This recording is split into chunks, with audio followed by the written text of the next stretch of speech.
Bonjour, alors ceci n'est pas une fake news, il faut savoir que si vous utilisez maintenant Twitter au Brésil, vous risquez une amende, je dis bien une amende de, écoutez bien, 8 000 € par jour. Vous entendez bien, hein. Si vous êtes au Brésil actuellement et que vous utilisez Twitter, vous risquez une amende de 8 000 € par jour.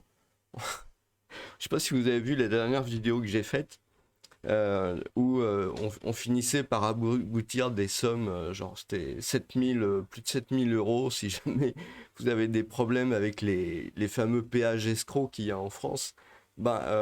Finalement, ils ont à peu près le même montant d'amende au Brésil. Alors, c'est pas une fake news, hein, c'est réel, c'est complètement vrai, c'est pas un délire.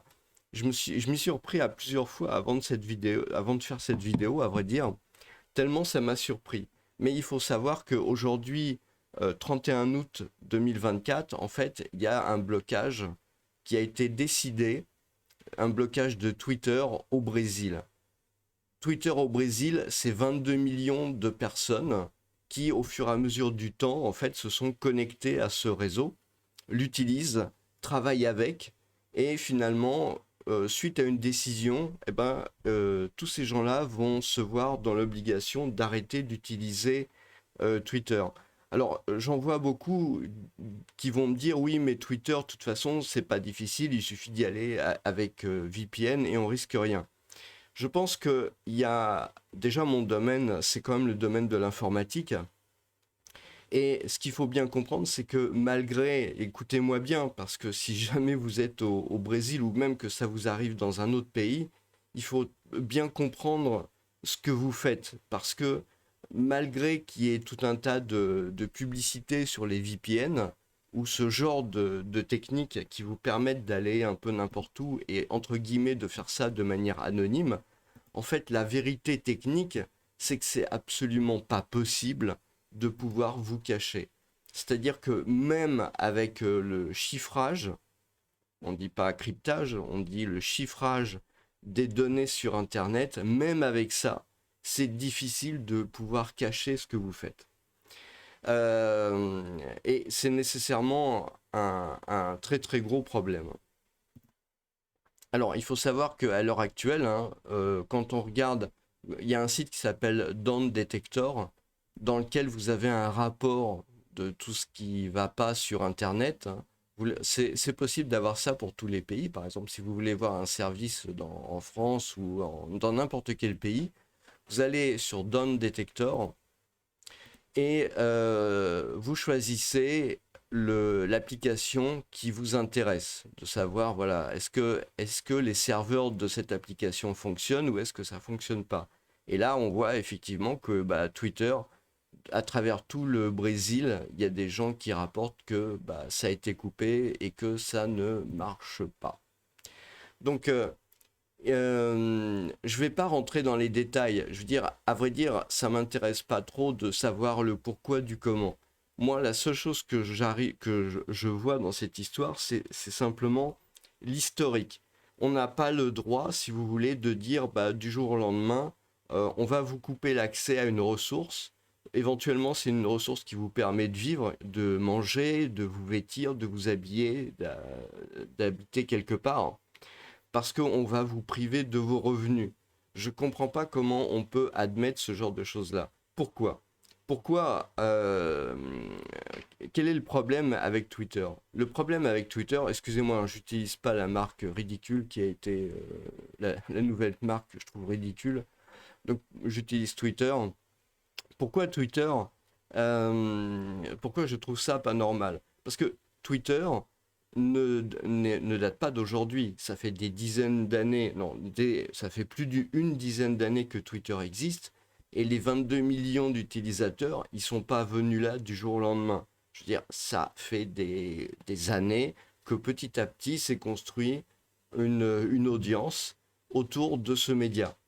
Et ce média n'a pas changé fondamentalement en l'espace de 3 semaines. Hein, c'est-à-dire qu'il n'y a pas eu un changement. Techniquement, c'est pas possible. C'est absolument pas possible qu'il y ait eu un changement. Donc ça veut dire que au final, on prend quelque chose qui préexiste depuis très longtemps, on dit bah maintenant on coupe tout si vous n'acceptez pas nos nouvelles conditions. Et nos nouvelles conditions sorties de n'importe où. Non seulement sorties de n'importe où, mais aussi techniquement impossible. Et c'est ça qui est grave en fait. Et tout le monde le sait bien, c'est techniquement impossible de mettre au point ce qu'ils appellent de la modération, mais ce qu'il faut vraiment appeler de la censure. Donc pourquoi est-ce que ce qui se passe avec Twitter et qui risque de se passer demain avec n'importe quelle autre plateforme, parce qu'à partir du moment où on commence dans un pays à vouloir supprimer l'accès du jour au lendemain à 20 millions d'utilisateurs, je veux dire, Twitter, c'est pas le plus gros. Il a 600 millions d'utilisateurs à travers le monde.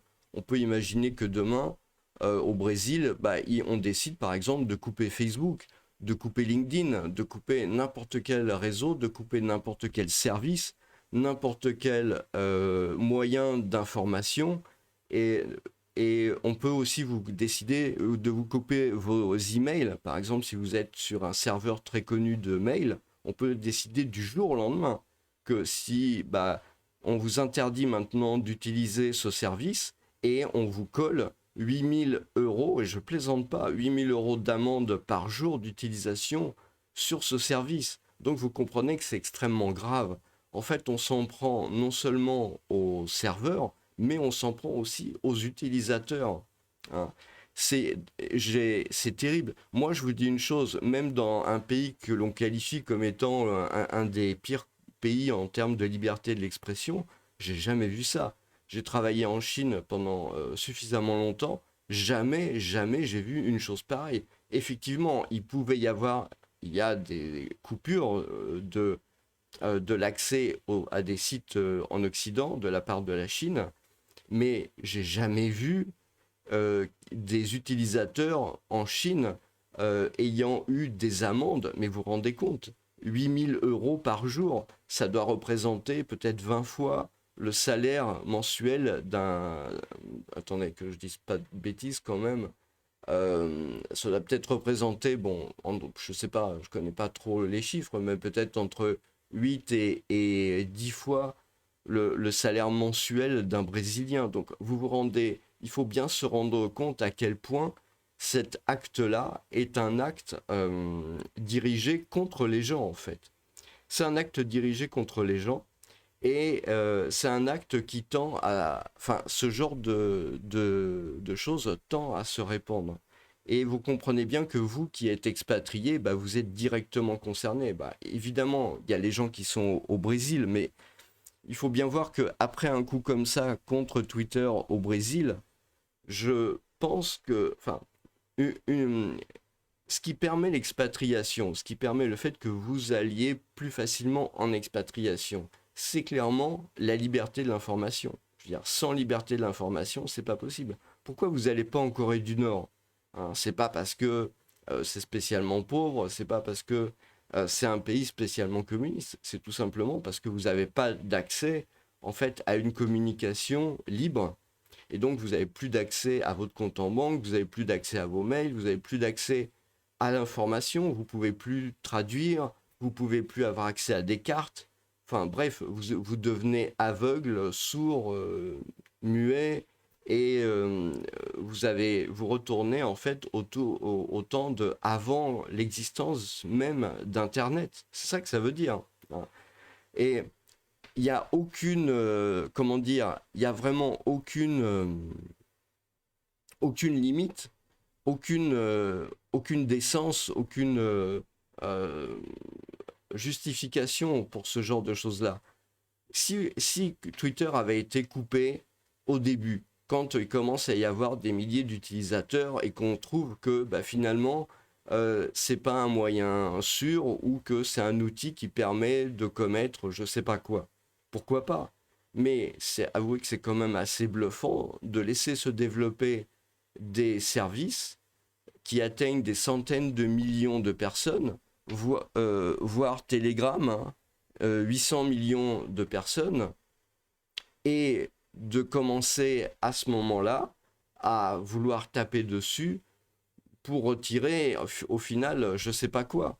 Facebook, dans ces cas-là, on peut très bien vous couper l'accès. Je veux dire, il n'y a pas, y a pas LinkedIn, mais je veux dire, LinkedIn, vous avez vos gestionnaires de mail. Je sais pas, un beau jour, un pays peut décider que bah, maintenant Outlook c'est terminé, ou que maintenant Wanadu, bah, vous avez plus le droit parce que c'est interdit. Donc je voudrais quand même vous montrer ici c'est un article du Time, hein, time.com.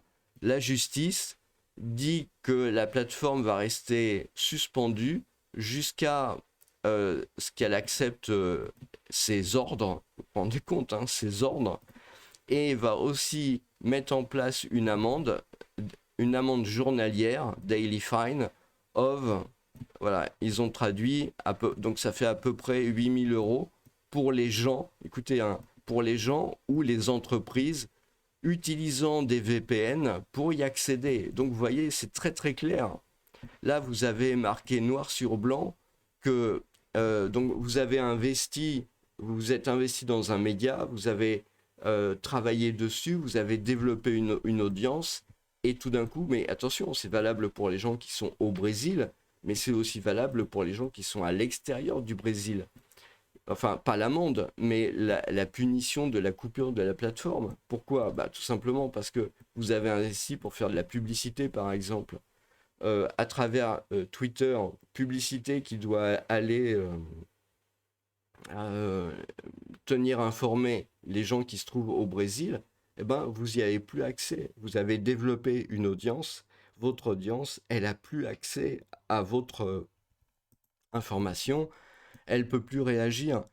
Et donc, c'est extrêmement grave. Vous vous rendez compte un peu? Et c'est les utilisateurs qu'on met dans la ligne de mire, les utilisateurs, c'est ça qui est fou, hein. Alors, ce qu'il faut bien comprendre aussi au niveau technique, parce que je voudrais rajouter vraiment un point qui est très important, et à la limite, vous pouvez être n'importe où sur la planète, ça vous intéresse particulièrement. Là, on parle de mettre des amendes si les gens utilisent des VPN.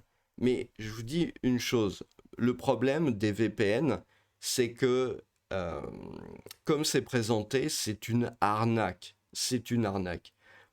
Premièrement, vous avez zéro sécurité de savoir qui maintient ces VPN. Qui? Qui est actionnaire? Les VPN, les entreprises qui ont mis en place ces VPN, c'est une entreprise qui a son siège social dans quel pays, hein, dans quelle ville? C'est extrêmement important. Parce que si l'entreprise qui gère les VPN a son siège social dans un pays qui exige des gens, par exemple, vous avez plusieurs types hein, de pays, vous avez qui exigent que les entreprises qui ont leur siège social dans le pays, donc c'est pas juste une histoire de serveurs, hein, ils peuvent avoir les serveurs n'importe où dans le monde, qui exigent que le trafic soit redirigé vers des agences gouvernementales, les VPN ne peuvent que s'exécuter, sinon ils vont être fermés. Donc il n'y a pas moyen de faire le choix autrement. Il peut y avoir des pays où vous avez l'obligation de par la loi de mettre en place sur des centres de données des boîtes noires qui vont permettre à l'État de pouvoir aussi surveiller et de pouvoir espionner tout le trafic qui passe là-dedans. Donc ça veut dire vous êtes absolument pas couvert par les VPN. Les VPN, c'est pas du tout ça. Il y a un autre point aussi qui est assez mal compris sur le chiffrage, sur la protection des données sur Internet. C'est qu'il existe des techniques qui vous permettent, alors il y a des techniques qui permettent d'accéder au VPN, parce que quand on dit un VPN, en fait c'est deux programmes qui se situent sur deux machines.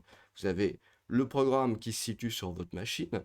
Je ne parle même pas de ce que vous accédez par un web, hein, parce que ça c'est évidemment la porte ouverte. Enfin, je veux dire, là il n'y a aucune sécurisation. Mais quand vous avez un programme sur votre machine, ou que vous accédez d'ailleurs, on va faire aussi le truc, par le web à un soi-disant VPN, eh ben vous avez aussi un programme quelque part sur un serveur loin qui permet de recueillir les informations et ensuite qui va les sortir sur Internet. Et vous avez aucune sécurité sur ces programmes. Est-ce qu'ils ont des bugs? Et tous les programmes ont des bugs. Donc potentiellement, ce qu'on appelle en termes techniques une backdoor, donc ça veut dire une porte entrouverte qui va permettre de jeter un coup d'œil sur toutes vos communications qui passent à travers le VPN. De plus, troisième point que vous devez absolument comprendre, c'est que même si vous n'arrivez pas à craquer le code et arriver à voir ce qui circule dans le VPN de manière claire, vous avez des techniques aujourd'hui qui sont suffisamment perfectionnées et juste en observant le trafic chiffré, donc que vous n'arrivez pas à lire, et ben vous pouvez savoir ce qui se passe. Je vais vous donner un exemple, vous allez comprendre assez facilement. Si vous chiffrez par exemple, les droits de l'homme, vous chiffrez le texte des droits de l'homme, vous l'envoyez à travers le VPN, vous allez avoir tout un tas de caractères qui vont partir les uns à la suite des autres. Par contre, si vous chiffrez par exemple la chanson God Save the Queen, c'est les punks, la chanson God Save the Queen, vous avez un rythme, vous avez des silences, et voilà, vous comprenez un peu le principe. Vous allez avoir en fait le rythme de la musique, de la chanson qui va être chiffré. Vous allez avoir des silences qui éventuellement le seront pas. Bon, c'est pas toujours vrai, on est bien d'accord, mais néanmoins, vous allez quand même avoir. Donc, vous allez avoir un pattern, une signature, quelque chose qui va indiquer en fait que ce qui circule sur le réseau, ça va ressembler dans le rythme, même si c'est impossible de lire exactement ce qui circule dedans, mais vous allez avoir le même rythme, par exemple, que la chanson en clair, le God Save the Queen, du groupe punk bien connu, que je peux pas citer son nom. Eh bien, voilà, et ça, c'est suffisant pour vous faire pincer. Et ils n'ont pas besoin de comprendre, de savoir exactement ce qui se passe dans le VPN. Alors vous allez me dire, ouais, mais c'est Twitter. Oui, mais Twitter, si vous voulez, quand vous envoyez un tweet, vous envoyez des petits messages courts de quelques caractères, éventuellement vous envoyez des messages. Vous avez une interrogation de votre application Twitter vers les serveurs. Donc il y a un trafic, si vous voulez, qui donne une signature, qui donne une forme particulière. Et rien qu'avec ça, on peut savoir que vous allez sur Twitter. Il n'y a pas besoin de savoir exactement ce que vous y avez mis. Et il y a même c'est même relativement simple en fait. Il leur suffit de prendre par exemple dans ce cas-là, la liste, les services de sécurité brésiliens, il leur suffit par exemple de prendre la liste des utilisateurs qui sont répertoriés comme étant au Brésil et de surveiller leur page Twitter. Ils surveillent leur page Twitter, ils voient y arriver des messages à telle heure. Vous allez avoir par exemple un message qui va apparaître sur la page à 10h, un autre qui va apparaître à 10h30, un autre à 10h45. Ils vont faire la correspondance. Tiens, il y a un utilisateur qui utilise un trafic qui ressemble à Twitter à 10h, un autre à 10h30, un autre à 10h45. Ils ne savent pas ce qu'il y a dedans, mais simplement ils vont reparer le passage de l'information. Et comme ça, ils vont pouvoir savoir que c'est tel utilisateur à telle heure, à partir de tel endroit. Parce qu'il ne faut pas oublier une chose, c'est que bien que vous soyez en VPN, tout est centralisé, c'est-à-dire que c'est absolument centralisé. Je vais vous montrer la carte d'Internet. Donc voici la carte d'Internet. Vous voyez, vous qui êtes expatrié, ça vous intéresse. Je vais prendre comme exemple assez facile pour que vous compreniez plus facilement quelle est la problématique. Donc on va prendre deux îles qui sont dans l'océan Indien.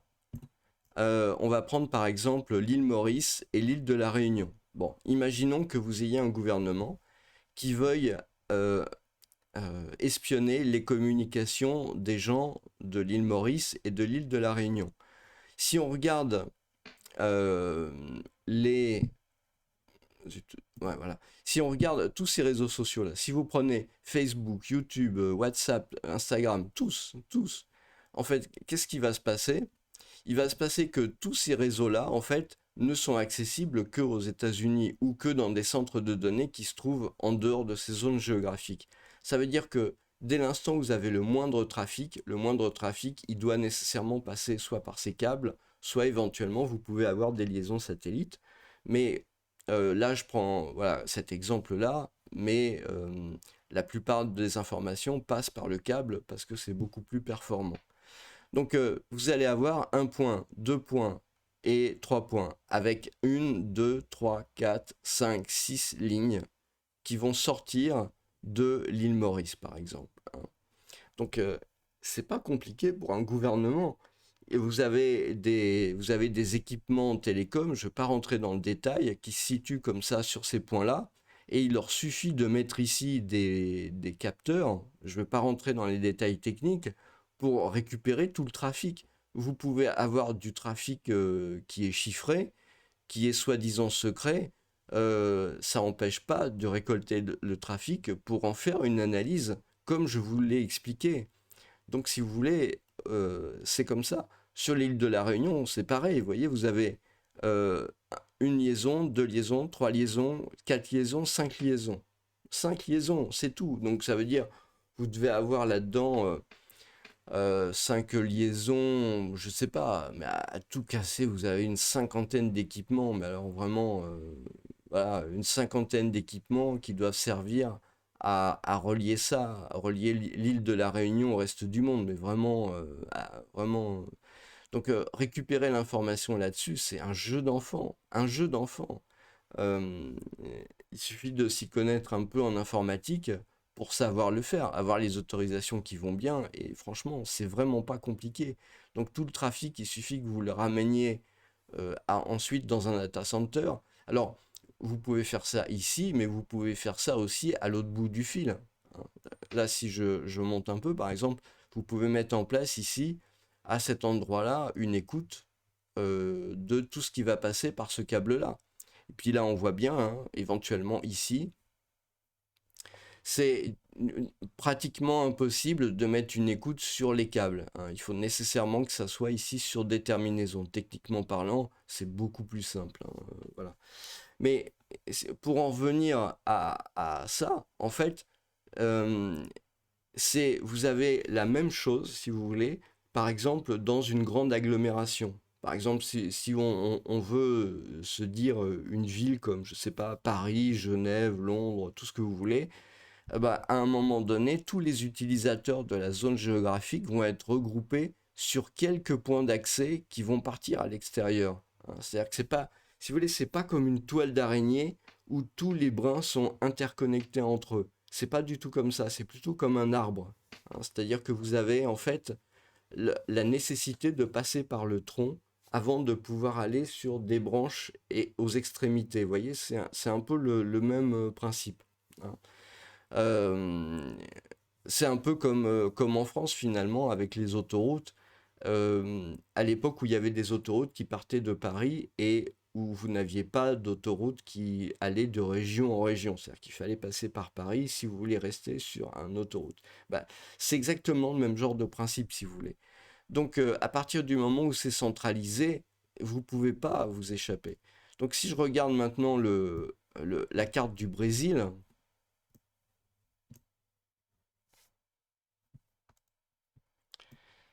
on va mettre la carte du Brésil. Alors maintenant que vous avez vu un peu ce que je vous ai expliqué, en fait, c'est pas très compliqué. Les Brésiliens, c'est pas très compliqué si vous voulez. Il faut bien comprendre que c'est beaucoup plus facile de tirer un câble, une fibre optique de cette façon-là, c'est-à-dire de tirer une fibre optique dans la mer que de passer par les terres. C'est plus compliqué. Voilà, techniquement, c'est beaucoup plus simple. Même si c'est compliqué techniquement, c'est quand même plus simple et c'est quand même beaucoup plus efficace et beaucoup plus rapide pour avoir plus de débit, etc. Donc vous avez probablement je sais pas, je connais pas l'internet brésilien, mais vous avez probablement peu de connexions qui vont se faire en direct à travers la forêt amazonienne. Ça me paraît quand même un peu délicat. Euh, alors peut-être plus vers l'Uruguay, peut-être plus vers l'Argentine, le Paraguay, c'est probablement possible, hein, parce que il n'y a pas que les câbles sous-marins, mais voilà. Donc, mais si vous voulez, le principe reste le même, c'est-à-dire que vous n'en avez pas 30 000. Donc là, vous avez un point d'accès qui est à Praia Grande au Brésil. Vous avez Rio de Janeiro, avec les belles plages. Vous avez là tout un tas de connexions, mais finalement, tout ça, ça passe par le. C'est dans le Brésil, quelque part. C'est pour relier toutes les villes côtières du Brésil. Donc, à la limite, ils n'ont pas besoin tellement de surveiller là. Il y a ici la South American à Salvador. Vous avez ici Fortaleza. Vous avez un gros point d'accès Internet qui se trouve ici. Donc, si vous voulez, vous avez un point, deux points, on va dire, trois points, quatre points.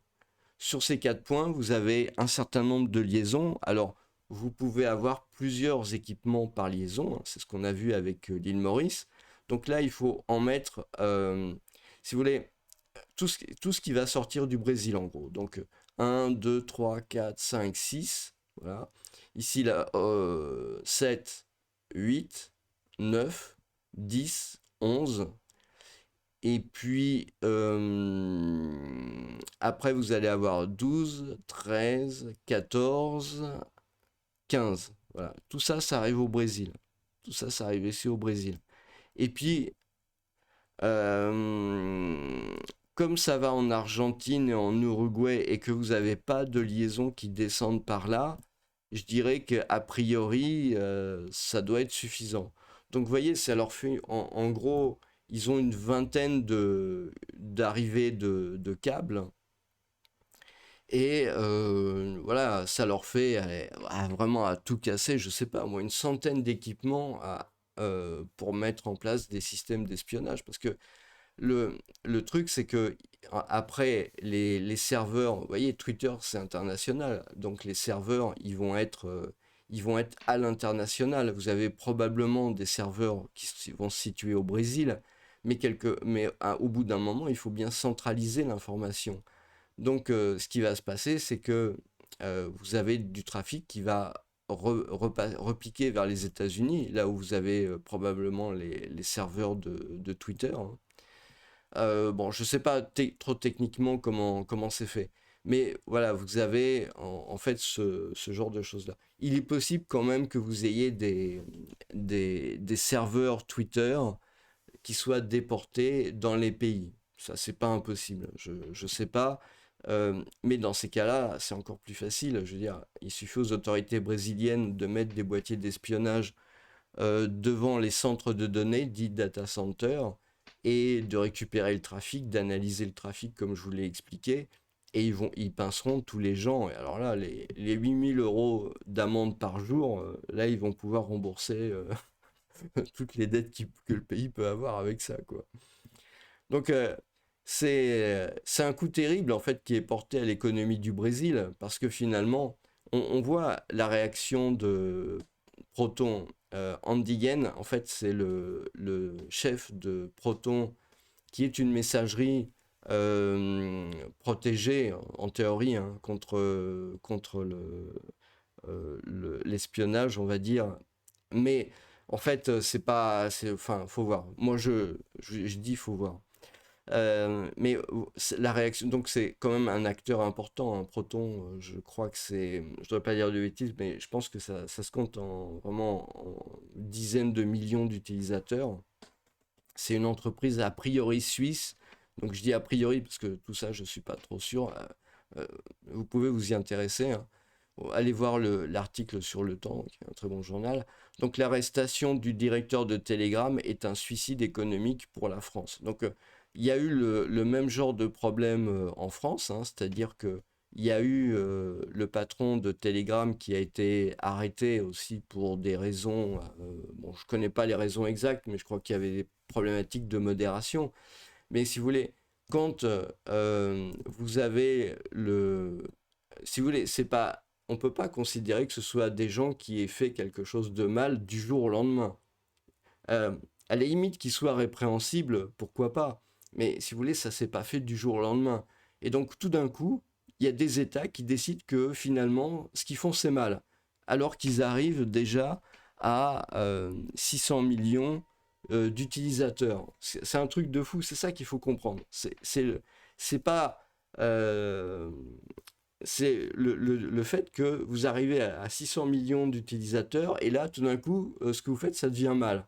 En fait, la problématique, c'est probablement plutôt une problématique de poids politique que, euh, que vraiment quelque chose qui a toujours existé. Donc, vous comprenez bien un peu la problématique. Et donc, économiquement, euh, voilà, le Brésil est en train de commettre un vrai suicide économique. Pourquoi le Brésil est en train de commettre un vrai suicide économique? Bah, les cartes parlent d'elles-mêmes. Je veux dire, le Brésil a peut-être des ressources, mais c'est quand même un pays qui est relativement isolé au final. C'est un peu comme l'Amérique du Sud en fait. C'est quand même un pays qui est relativement isolé des trafics internationaux, etc. Et c'est pas nécessairement des pays qui étaient considérés comme étant des pays, disons, sûrs pour l'économie, sûrs pour le business, sûrs pour les affaires. À partir du moment où du jour au lendemain, on donne un tel coup de massue sur la tête des utilisateurs et sur la tête des entreprises euh, qui font vivre le pays, parce que les pays de nos jours ne peuvent plus vivre sans Internet. Je veux dire, vous imaginez, demain, on coupe Internet partout, même à l'intérieur des pays, mais tout le monde entier est renvoyé au Moyen Âge, avec plus de nourriture. C'est terminé. Dans les villes, vous avez plus de nourriture, parce que bah, vous avez plus d'informations pour aller chercher la nourriture, pour l'acheter. Les transactions sont coupées. Votre argent disparaît, c'est-à-dire que votre argent part en fumée. Tout l'argent est électronique quelque part maintenant de nos jours, bien que voilà, y a beaucoup moins d'argent en liquide, tout passe par de l'informatique. Donc si il est plus possible pour un pays d'avoir confiance dans la partie informatique, dans l'infrastructure informatique du pays, dans l'infrastructure réseau du pays, parce que c'est exactement ça qui se passe avec le Brésil, et ben à ce moment-là, ça veut dire que du jour au lendemain, l'État soit peut faire main basse sur tous vos comptes directement, il leur suffit d'une décision de justice, parce que visiblement ils n'ont pas trop de limites, soit l'État peut décider de couper tout accès à Internet. Je veux dire, demain, vous pouvez très bien avoir quelqu'un qui se ramène et dire, bon, bah, Twitter, c'est pas assez, on a découvert qu'il se passe le même genre de truc sur Facebook, sur les emails de Outlook, sur tout ça, on coupe Internet parce que maintenant ça suffit, faut plus que ça continue, on coupe Internet. C'est possible, et donc à ce moment-là, eh ben, ce que vous allez avoir, c'est une catastrophe économique. Vous allez avoir des pays qui vont vraiment retourner au stade de l'Iran ou de la Corée du Nord, quoi. Je veux dire, ils se seront fait eux-mêmes leur propre blocus économique, leur propre, leur propre catastrophe avec ça. Donc, c'est un très grave problème. Je pense qu'il doit y avoir probablement beaucoup d'influenceurs, beaucoup de digital nomades au Brésil, parce que je pense que c'est quand même vu comme un pays dans lequel il doit être assez agréable à vivre. Je trouve que c'est un pays qui paraissait quand même un pays, disons, qui était un peu revenu de ses excès passés, hein. Je rappelle les années 70 quand même, voilà. C'était pas, tout n'était pas très simple, mais apparemment, ça n'a pas l'air d'être vraiment tellement le cas. Donc ça veut dire que bah, vous mettez il y a un très gros risque sur l'économie. Donc aller en expatriation dans un pays qui du jour au lendemain peut vous couper votre business, franchement, il y a mieux à faire, quoi.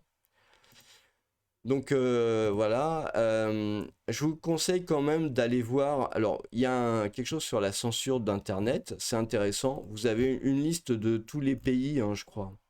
Vous avez une liste de tous les pays en fait ennemis d'Internet en 2012. Vous avez les pays sous surveillance, hein, c'est intéressant.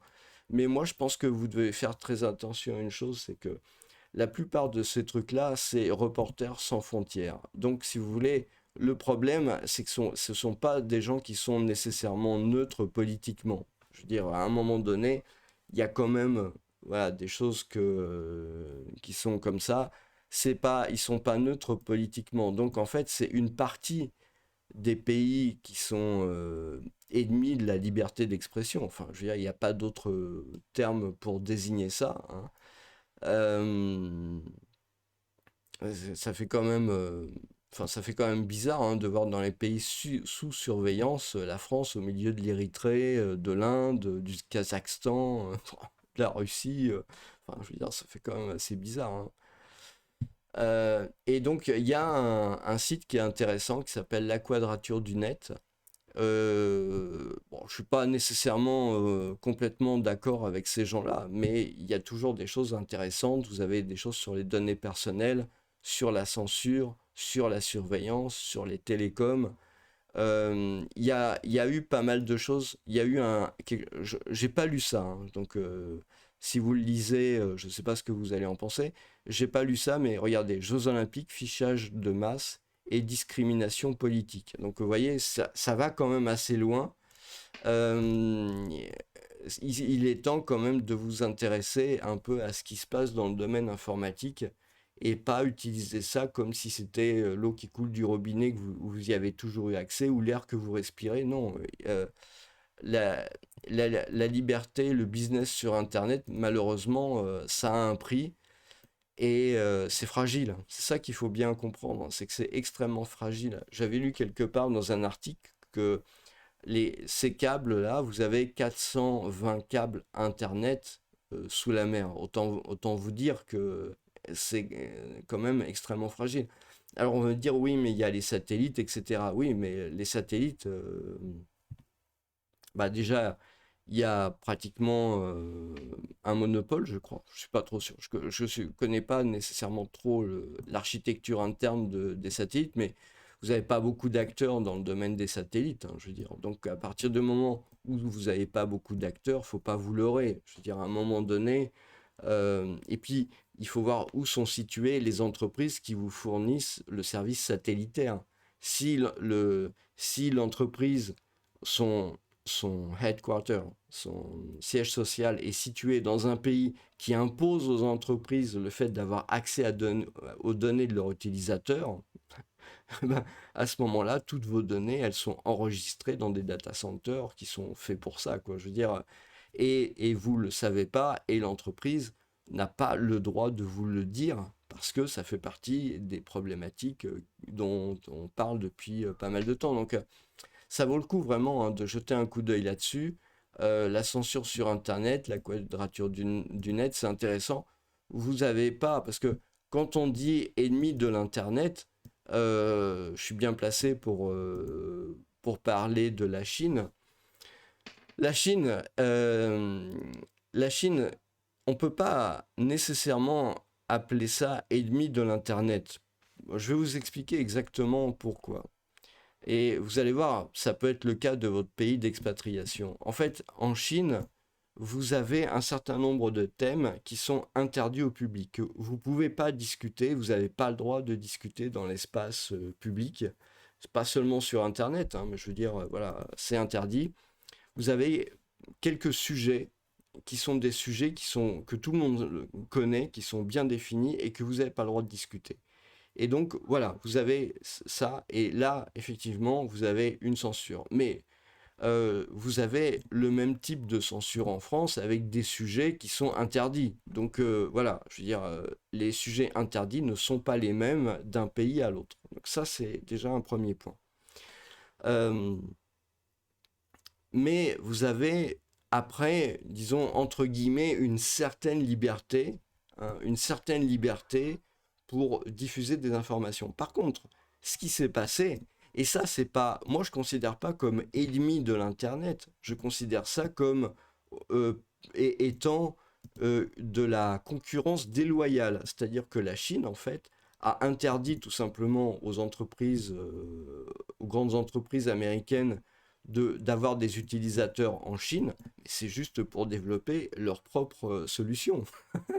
C'est juste une question de business, c'est même pas, si vous voulez, c'est pas une question de ennemi de la liberté ou ennemi des droits de l'homme ou machin et tout ça. C'est une question de business. C'est la question de dire, bah écoute, c'est simple, hein.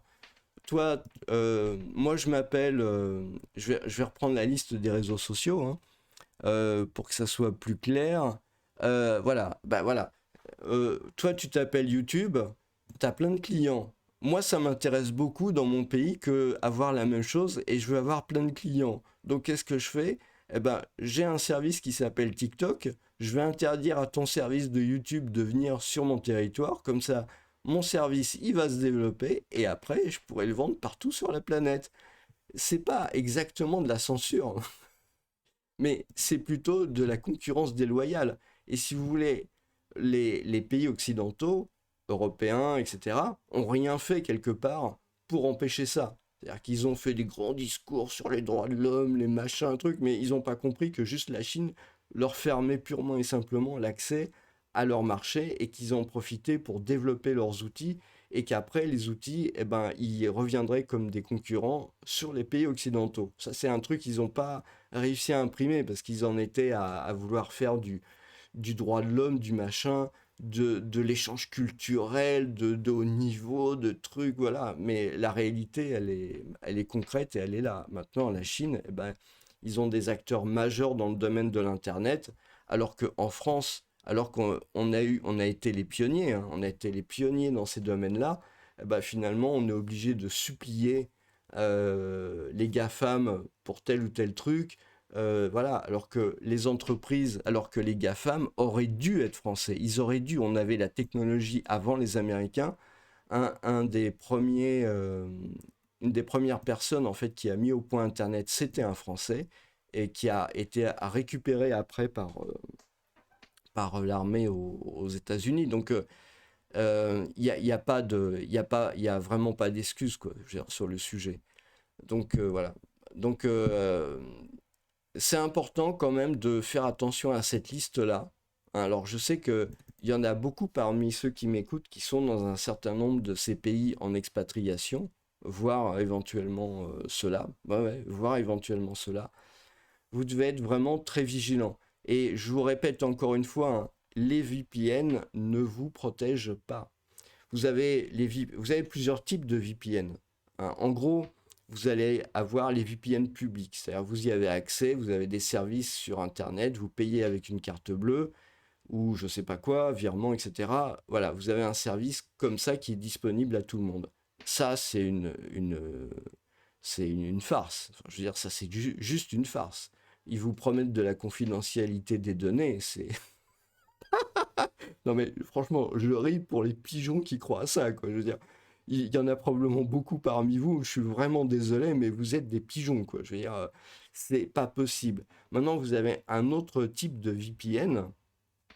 Le type de VPN, ce sont des VPN privés. Ça veut dire, c'est du matériel qui est mis en place et des logiciels qui sont mis en place par des entreprises privées pour leurs expatriés qui vont dans différents coins du monde. Et à ce moment-là, vous avez des choses qui sont absolument privées. Ça offre des protections supplémentaires. C'est-à-dire que pour les entreprises, vous avez l'assurance. Alors attention, il faut que ça soit du matériel privé maintenu par les équipes informatiques de l'entreprise. Vous voyez, enfin, je veux dire, c'est comme ça. Et à ce moment-là, vous avez une communication qui est à peu près assurée d'être protégée. Vous avez une autre possibilité, si vous n'êtes pas une entreprise, mais vous êtes un digital nomade ou un particulier, et que vous êtes dans cette situation, vous avez absolument besoin d'Internet, vous avez la possibilité de mettre un serveur VPN chez vous, carrément, hein, chez vous, et à ce moment-là, de pouvoir avoir avec un client VPN sur votre machine, pouvoir justement passer à travers ça. Mais moi, je vous le redis, enfin, il faut être honnête sur le sujet, je vous le redis encore, vous n'avez pas de protection à 100%. La protection, elle n'existe pas.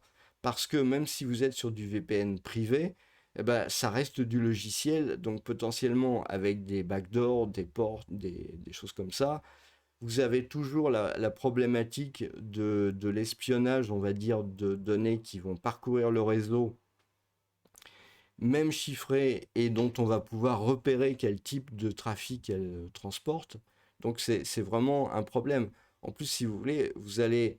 Il y a d'autres, il y a des techniques, hein, comme la technique de l'oignon, par exemple, mais quelque part, vous allez aller sur, par exemple, je vais m'expliquer un peu simplement pour que vous compreniez, mais si vous voulez, les serveurs, ils ont un numéro sur Internet, donc voilà.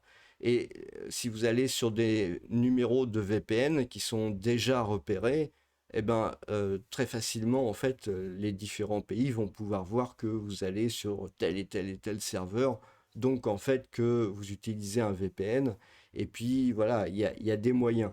En plus, il y a des entreprises qui vendent des machines qui vont permettre de pouvoir déchiffrer ce genre de messages, etc. Enfin, je veux dire, malheureusement, on en est là. Il faut que vous en ayez bien conscience. Donc, euh,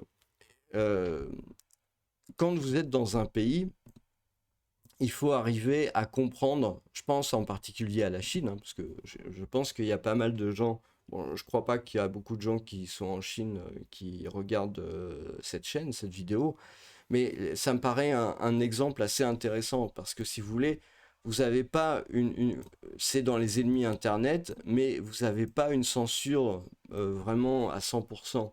Vous avez des points qui sont interdits, vous avez des utilisations qui sont plus ou moins permises, qui sont plus ou moins acceptées. Euh, il y a tout un tas de nuances en fait sur le sujet. Vous n'avez pas une coupure pure et nette. Voilà. Vous avez des tolérances aussi éventuellement, mais attention, elles changent au fur et à mesure du temps. Donc c'est important quand même d'arriver à bien saisir ce qui se passe, de se tenir au courant. C'est important, hein, je dirais, ce qui est très important, en fait, de toute façon, quand vous allez en expatriation, vous voyez un peu les différents pays, hein, et puis même les autres, en fait, c'est d'avoir dans vos relations des gens qui s'y connaissent au niveau informatique. Ça, c'est vraiment très important. Qu'ils soient des francophones, c'est aussi fondamental. Euh, voilà, de manière à ce qu'il y ait une compréhension, etc. Et puis, il faut avoir aussi un peu une surveillance, disons, de ce qui se passe dans votre pays. Utilisez pas, je veux dire, quand je pense par exemple aux crypto-monnaies ou aux choses comme ça, euh, il faut que vous connaissiez les limites. Il faut que vous connaissiez les limites. Et c'est vraiment un sujet qui est ultra important, ultra sensible, parce que moi, je sais que pour moi, ça détermine mon pays d'expatriation, clairement. Alors, ça détermine mon pays d'expatriation, mais ça va déterminer aussi, par exemple, le pays dans lequel je vais prendre un serveur pour mettre les sites web, un serveur pour mettre mon serveur de mail, etc. Je vais pas mettre mon serveur de mail dans n'importe quel pays, c'est pas possible. Parce que du jour au lendemain, ça va être copié, ça va être censuré, ça va être coupé, ça va être espionné. Le problème de l'espionnage, si vous voulez, c'est que en tant que tel, on peut se dire, de toute façon, moi, j'ai rien à cacher. Alors, vous pouvez espionner tout ce que vous voulez, j'en ai rien à faire. C'est pas ça le problème. Le problème, c'est, je vais pas prendre de pays spécialement pour froisser personne, mais dans ces listes-là, à partir du moment où vous avez de l'espionnage qui est réalisé sur les liaisons, il faut jamais perdre de vue ce tableau-là, hein, le nombre d'utilisateurs. Il faut bien comprendre que espionner les utilisateurs des réseaux sociaux ou d'Internet, hein, ça va être des mails, etc., ça demande beaucoup de ressources en termes de machines. Comprenez bien, vous avez là, par exemple, 3 milliards d'utilisateurs de Facebook. Vous vous rendez bien compte intuitivement quand même que pour espionner 3 milliards de personnes, il faut mettre quelqu'un derrière. Alors, des machines, hein, on est bien d'accord, mais même l'intelligence artificielle en mode magie plus 10 arrivera pas à détecter même une faible partie de ce qui va pas sur Facebook. Je veux dire, c'est carrément pas possible. Il faut des gens, parce que c'est bien beau de mettre des machines, mais il faut des gens ensuite qui vont pouvoir prendre des décisions, etc. Et puis il va y avoir des endroits où ça va être trompé, etc. Donc, le problème, c'est que ils vont avoir tendance à diminuer les coûts. Bah ouais, je veux dire, l'espionnage de l'Internet, ça coûte de l'argent. Donc, comme ça coûte de l'argent, vous imaginez bien que c'est pas des gens qui sont payés 10 000 euros par mois qui vont être payés pour regarder toutes les âneries qui circulent sur Internet. C'est pas possible, hein. Donc comme c'est pas possible, ça veut dire quoi? Ça veut dire que cet aspect-là, il va être sous-traité dans des pays où les coûts sont plus faibles. Mais qui dit coût plus faible dit que vos informations commerciales, hein, je pense surtout aux informations commerciales, mais éventuellement confidentielles, je sais pas, vos cartes d'identité, vos comptes bancaires, etc. En fait, elles vont aller dans des pays à faible coût où les tentations sont très grandes parce que les gens ne sont pas payés cher, hein, je veux dire, il n'y a pas de mystère, et donc vont utiliser vos données ensuite contre vous, hein. Donc c'est aussi un des gros problèmes de la surveillance, c'est-à-dire que la surveillance, on dit, les complotistes disent ouais, on est surveillé partout, mais non, c'est absolument pas possible. Il peut pas matériellement, c'est pas possible. Donc c'est encore pire que ce que disent les complotistes. Ça veut dire que la surveillance en fait fait en sorte pour que l'information elle, elle s'échappe et elle fuite, si vous voulez. La surveillance en elle-même, c'est une fuite de l'information et c'est ça le problème, hein. Donc c'est pour ça que c'est important de tenir compte de cet aspect d'Internet, hein, et de surveillance. Alors ça, c'est une liste assez ancienne, hein, j'imagine. Là, je vois 2006. Mais je veux dire, depuis, depuis, il y a eu la pandémie, il y a toutes les mesures de restriction de liberté, etc. Donc, on imagine bien que, voilà. Et si vous voulez, il faut faire attention, il n'y a pas que la liberté de la presse. Je veux dire, encore une fois, on le voit bien, hein, je veux dire, la liberté de la presse, en fait, les grands discours sur la liberté de la presse, c'est juste pour protéger les journalistes et leur métier de journaliste. C'est pas la liberté d'information. La liberté d'information, c'est pas la liberté des journalistes. La liberté de l'information, c'est la liberté de tout le monde, hein. Et les journalistes sont absolument pas protecteurs de la liberté de tout le monde, hein. Ça, c'est vraiment très important à garder ça tout le temps à l'esprit.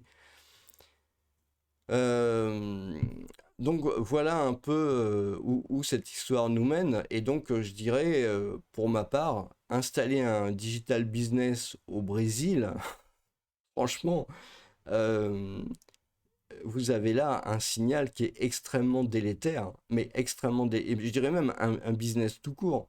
Je veux dire, demain il peut se passer n'importe quoi. Demain il peut vraiment se passer n'importe quoi. Pourquoi Twitter? C'est ça qui est hallucinant.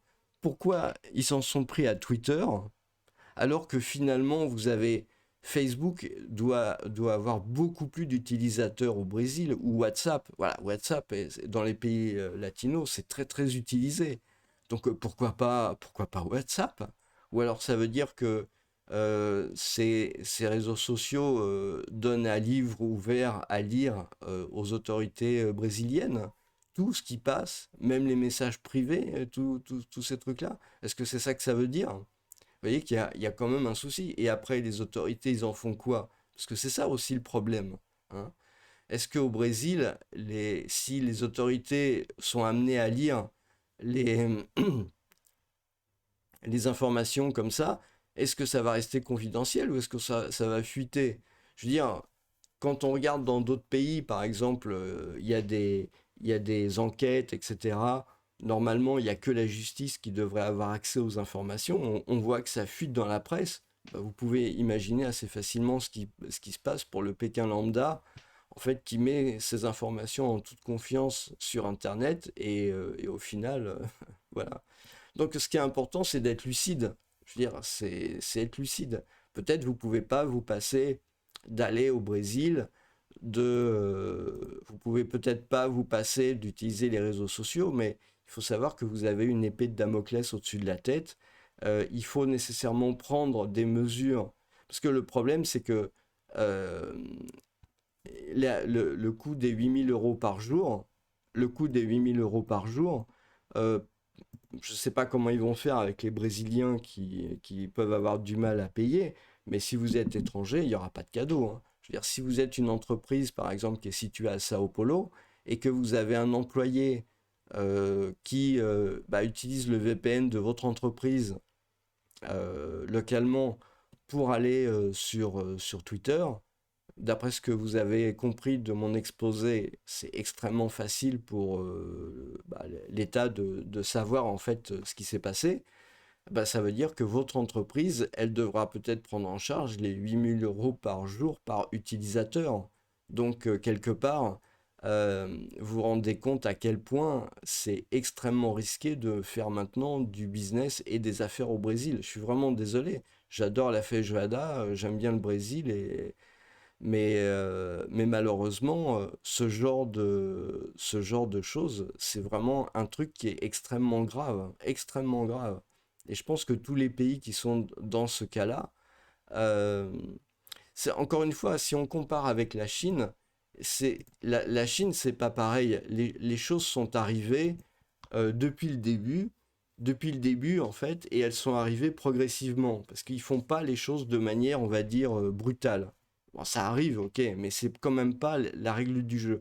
Les Chinois, généralement, quand ils sont dans ce genre de position, généralement, ils essayent de faire par gradation. C'est-à-dire que, histoire de pas prendre... Si vous voulez, ils ont 1,4 milliard d'habitants. Ils peuvent pas se permettre du jour au lendemain de prendre des décisions brutales. Parce que leur problème, c'est la stabilité du pays. S'ils faisaient ça, ça risquerait de leur coûter très cher. Donc l'idée, c'est que voilà, ça s'adapte. Donc ce qu'il faut voir, c'est est-ce que vous êtes dans un pays qui s'adapte petit à petit ou qui prend des décisions comme ça. Je veux dire, euh, ce qu'il faut comprendre, c'est un peu ce que aussi dans le temps, hein, articles les plus lus, hein, c'est quand même pas rien, quoi. Je veux dire, c'est pas rien. S'en prendre s'en prendre à Internet, s'en prendre à ce qui est maintenant le cœur de la vie économique des pays, surtout des pays développés, euh, ça fait parler, et je pense que c'est un suicide économique pour la France, c'est quelque chose qui est l'article le plus lu. Il faut bien comprendre, pour donner un exemple sur la France, hein, il faut comprendre que vous avez, je ne vais pas citer de nom pour pas, euh, voilà, vous avez actuellement une entreprise assez connue dans le domaine qui essaye de se faire une place dans le domaine des grands noms de l'informatique, hein. Malheureusement, grâce à l'énarchie qui depuis 50 ans dirige le pays, eh ben, les GAFAM ne sont pas français. Mais vous avez quand même des entreprises qui essayent quand même de relever le gant et qui essayent quand même de faire des choses et qui essayent de gagner des parts de marché qui sont des entreprises intéressantes. Le problème, c'est que construire un géant de l'informatique nécessite d'avoir des règles qui soient des règles cohérentes. Le problème, enfin, moi, il y a un truc qui me paraît bizarre dans cette histoire de l'arrestation du directeur de Telegram, c'est le fait que le gars arrive tranquillement à l'aéroport du Bourget, un aéroport pour les avions privés, donc devait probablement, il y a un plan de vol, l'avion il n'arrive pas comme ça par hasard, il y a un plan de vol, tout le monde sait bien où ça en est, j'imagine qu'il y avait probablement un ordre d'arrestation qui devait courir quelque part, voilà, donc c'est hallucinant, je comprends pas qu'est-ce qui a pu se passer. Le gars arrive tranquillement à Paris, et voilà, il est amené devant un juge. Donc ça, c'est quelque chose qui est assez bizarre. En soi-même, je ne comprends pas ce qui a pu se passer. Mais le fait que ça soit bizarre pose un gros problème parce que ça veut dire que maintenant, un gars, parce que on arrête le Telegram. Mais Telegram, qu'est-ce que c'est? Telegram, c'est un programme avec des fils. Enfin, je veux dire, vous avez un programme serveur, vous avez un programme client. Pareil, hein, vous êtes sur Facebook, vous avez votre page Facebook, puis vous avez un serveur. Vous envoyez des données à travers la page Facebook, hop, ça va être écrit sur le serveur. Seulement, dans ce process-là, si vous voulez, quand vous passez par les câbles Internet, hein, je vais vous remettre le... Ouais, c'est ça. Quand vous passez les câbles Internet, Donc, je me situe, par exemple, quelqu'un qui est au Brésil, par exemple, il va alimenter sa page Facebook. Qu'est-ce qu'il va faire? Il va passer par ici, il va aller jusque dans les data centers aux États-Unis, il va écrire sur le data center et ça va revenir. Ou Telegram, je veux dire Telegram, pareil. Telegram, vous avez peut-être un data center, je sais pas où, pareil. Bon, je pense pas. Si, vous avez peut-être des data centers aux États-Unis. Donc, vous avez un data center aux États-Unis, vous allez avoir votre truc Telegram ici et data center. Hop, vous envoyez le message sur les data centers. Génial. Mais dans cette opération-là, en fait, normalement, vous avez, si on considère que c'est délictueux, ça veut dire que vous avez deux complices, nécessairement. Vous avez les gens, bon, je ne parle pas des utilisateurs qui peuvent être les coupables, mais vous avez, si on considère que, par exemple, Telegram envoie les informations, parce que, a priori, c'est juste un service d'information, hein. Donc ça fait de lui, ok, un complice. Mais vous avez un deuxième complice, c'est l'opérateur Internet, l'opérateur téléphonique. L'opérateur téléphonique sur lequel est raccordé l'utilisateur. L'opérateur téléphonique qui va transférer l'information ici jusqu'au data center. L'opérateur téléphonique qui va faire le transfert de l'information de ce fil-là vers le data center. Et enfin, le data center est à ce moment-là aussi complice que Telegram. Je veux dire, ils sont tous, parce qu'ils servent tous à... C'est le même outil, en fait. Sans l'un, l'autre ne peut pas exister, si vous voulez. Sans Telegram, l'utilisateur ne peut pas envoyer son message. Sans les opérateurs téléphoniques ou les opérateurs Internet, le message ne peut pas aller de l'autre côté. Sans le data center, eh ben, le message ne peut pas être écrit sur le data center. Donc ça veut dire quelque part, il n'y a pas de raison de considérer que les uns soient plus coupables ou moins coupables que les autres. Ils sont tous complices, hein. Parce que si vous enlevez une des briques, le truc ne fonctionne pas, hein. Donc c'est ça, ça aussi c'est un truc très problématique. Demain, le Brésil peut très bien décider que bah, maintenant je vais couper, je vais dire à- aux opérateurs téléphoniques qui transportent le flux Twitter qu'ils sont hors la loi. Donc bah voilà, ils sont mais normalement oui, parce que normalement ils sont complices puisque ils sont ils participent à la réalisation du service, hein. C'est ça qu'il faut bien comprendre. Donc ça veut dire quelque part, vous avez des gens qui s'arrogent le droit au bout d'années d'utilisation de milliards d'utilisateurs, et ben, de définir ces choses-là. Mais peut-être c'est un peu trop tard.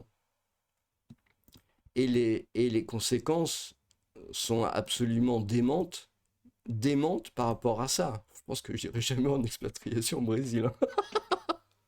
Ah, c'est clair. Ah, c'est très clair. Je crois que j'irai pas manger de la feuille de Johan.